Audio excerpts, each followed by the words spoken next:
بسم اللہ الرحمن الرحیم۔ السلام علیکم students and welcome to online class. Subject ہے اسلامیات، کلاس 9۔ آپ نے کوشچن نمبر 1 کیا تھا اللہ تعالیٰ کی محبت سے کیا مراد ہے۔ کوشچن نمبر 2 ہے رسول اللہ صلی اللہ علیہ وسلم کی محبت سے کیا مراد ہے۔ قرآن مجید میں بارہا جہاں اللہ تعالیٰ کی محبت و اطاعت کا ذکر ہے وہاں رسول اللہ صلی اللہ علیہ وسلم کی محبت و اطاعت کا ذکر بھی کیا گیا ہے۔ یہ دیکھیں آگے کہ رسول اللہ صلی اللہ علیہ وسلم کی محبت کیوں کر ضروری ہے ایک مومن کے لیے۔ رسول اللہ صلی اللہ علیہ وسلم کی محبت بھی ایمان کا تقاضا ہے، یعنی کہ اگر ہم اہل ایمان ہیں، اگر ہم اللہ تعالیٰ کی ذات کو مانتے ہیں، اس پہ یقین لے آتے ہیں، تو ہمارے لیے ضروری ہے کہ ہم رسول اللہ صلی اللہ علیہ وسلم سے محبت کریں۔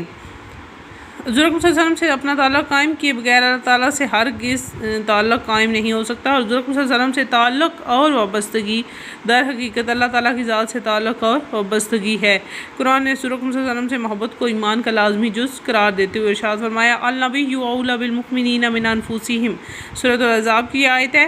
جس میں کہا گیا ہے کہ بلا شبہ نبی تو مومنوں کے لیے ان کی اپنی ذات سے بڑھ کر ہیں یا ان کی جانوں سے زیادہ حق رکھتے ہیں۔ اس میں دیکھیں کہ ایک تو یہ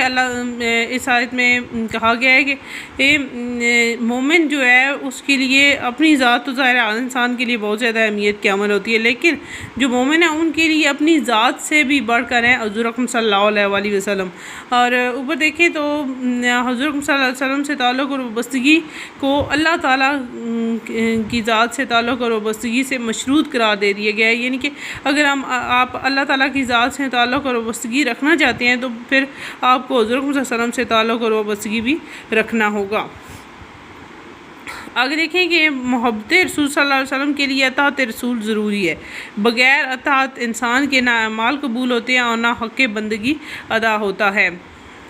قرآن پاک میں اللہ تعالیٰ ارشاد فرماتا ہے اور اللہ اور اس کے رسول کی اطاعت کرو تاکہ تم پر رحم کیا جائے۔ لفظ کی ہے یہاں، اللہ اور اس کے رسول کی اطاعت کرو تاکہ تم پر رحم کیا جائے۔ محبت رسول صلی اللہ علیہ وسلم کا تقاضا ہے کہ رسول اللہ صلی اللہ علیہ وسلم سے آگے نہ بڑھا جائے۔ آگے نہ بڑھا جائے مطلب یہ کہ جو احکامات انہوں نے بتائے ہیں ان تک محدود رہا جائے، خود سے کوئی عمل جو ہے وہ نہ اپنایا جائے، کوئی فیصلہ نہ کیا جائے دینی حوالے سے۔ میں دوسروں کی تقلید میں اللہ اور اس کے رسول کی دی ہوئی تعلیمات سے تجاوز نہ کر لیا جائے۔ یہاں لفظ آپ نہ تجاوز نہ کر لیا جائے مینشن کریں گے، لفظ نہ، یعنی کہ دوسروں کی دیکھا دیکھی تقلید، دوسروں کی دیکھا دیکھی یا دوسروں کی پیروی میں آپ اللہ اور اس کے رسول کی دی ہوئی تعلیمات سے آگے نہ بڑھیں، بلکہ جو کہ اللہ اور اس کے رسول نے بتایا ہے ان تعلیمات تک محدود رہیں اور انہی پہ عمل کریں۔ یہ اللہ تعالیٰ قرآن پاک میں ارشاد فرماتا ہے یا ایھا الذین آمنوا لا تقدموا بین یدی اللہ ورسولہ، اے ایمان والو اللہ اور اس کے رسول صلی اللہ علیہ وسلم سے آگے نہ بڑھا جائے۔ یہ سورۃ الحجرات کی آیت ہے۔ اس کے ترجمے سے آپ کو پتہ چلے گا کہ اللہ اور اس کے رسول سے آگے نہ بڑھا جائے۔ مراد یہ کہ جو کچھ اللہ اور اس کے رسول صلی اللہ علیہ وسلم نے تعلیمات ہمیں بتائی ہیں، جو کچھ اللہ اور اس کے رسول صلی اللہ علیہ وسلم نے احکامات ہمیں بتائے ہیں، انہیں اپنایا جائے اپنی زندگی میں، ان پہ عمل کیا جائے، ان سے تجاوز نہ کیا جائے، ان سے آگے نہ بڑھا جائے۔ ایک اور جگہ پر ارشاد ہوتا ہے کہ یا ایھا الذین آمنوا اطیعوا اللہ واطیعوا الرسول ولا تبطلوا اعمالکم، اللہ اور اس کے رسول صلی اللہ علیہ وسلم کی اطاعت کرو اور اپنے اعمال ضائع نہ کرو، یعنی کہ اگر انسان اپنے اچھے اعمال کی جزا چاہتا ہے، ان کا بدلہ چاہتا ہے اللہ تعالیٰ سے، تو اسے چاہیے کہ اللہ اور اس کے رسول صلی اللہ علیہ وسلم کی اطاعت کریں۔ نیکسٹ دیکھیں اللہ اور اس کے رسول صلی اللہ علیہ وسلم کی اطاعت حدیث کی روشنی میں۔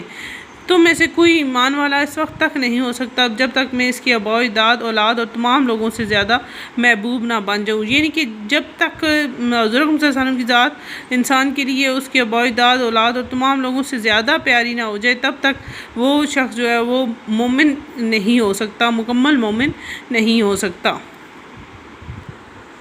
جی نیکسٹ پیج پہ دیکھیں دوسری حدیث جو ہے اس حوالے سے کہ تم میں سے کوئی اس وقت تک ایمان والا نہیں ہو سکتا جب تک اس کی خواہشات ان احکام کے تابع نہ ہو جائیں جو میں لایا ہوں۔ خواہشات جن کے انسان جو چاہتا ہے اپنی زندگی کے حوالے سے وہ انسان کی خواہشات ہوتی ہیں، اور اگر وہ خواہشات حضور صلی اللہ علیہ وسلم کے احکامات کے تابع یعنی کہ ان کے مطابق نہ ہو جائیں، ان کی اطاعت کرتے ہوئے نہ وہ خواہشات اپنائی جائیں، تب تک وہ شخص مومن نہیں ہوگا، ایمان والا نہیں ہوگا۔ تھرڈ ہے ایمان کی حقیقی لذت سے وہیں آشنا ہو سکتا ہے جس کے نزدیک اللہ تعالیٰ اور اس کا رسول دوسری تمام چیزوں سے زیادہ محبوب ہوں۔ یعنی کہ